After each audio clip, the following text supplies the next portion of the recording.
This is the presentation for the third Sunday of Lent, and it's the parable of the fig tree.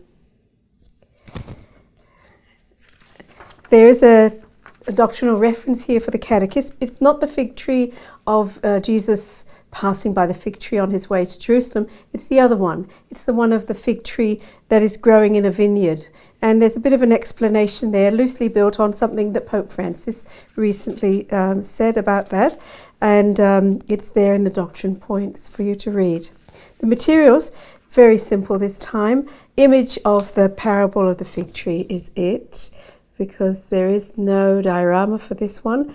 But this is available for you as one, and you can find other ones as well, perhaps. This one's particularly good because it actually has the summary of the story here, the parable. A certain man had a fig tree, and then the response of the vine grower, let it alone this year also. So it's very nicely placed to use in this particular presentation.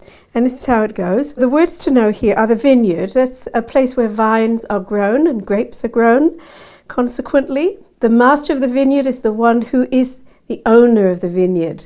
And the vine dresser is the person who takes care of the vineyard and nurtures it and tends it.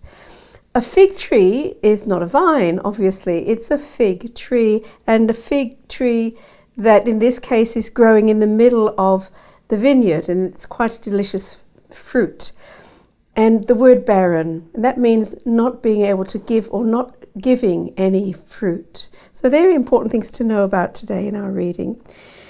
So today, children, we are going to listen about the parable Jesus told about the fig tree that did not bear fruit for a long time. And we can learn something about patience, the patience of Jesus, when people don't want to listen to the good news and to follow it.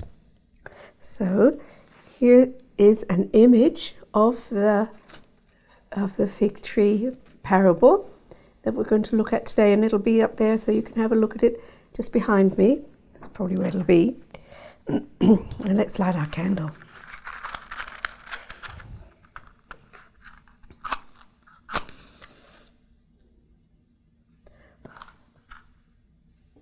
There you go. Jesus told this parable. A man had a fig tree growing in his vineyard, and he went to look for fruit on it, but did not find any. So he said to the man who took care of the vineyard, "For 3 years now I've been coming to look for fruit in this fig tree and haven't found any. Cut it down. Why should it use up the soil?" "Sir," the man replied, "leave it alone 1 more year, and I'll dig around it and fertilize it. If it bears fruit next year, fine. If not, then cut it down."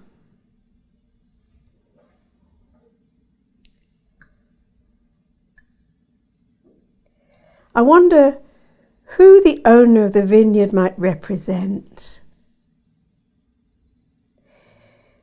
I wonder who the vine dresser might represent. I wonder what the vine dresser might do to help the fig tree to bear fruit the next year. And this important one, I wonder what the barren fig tree might be representing when our Lord Jesus is telling us this parable. You know, these are things we can think about and talk to God about. What kind of good fruit would Jesus be looking to find in us?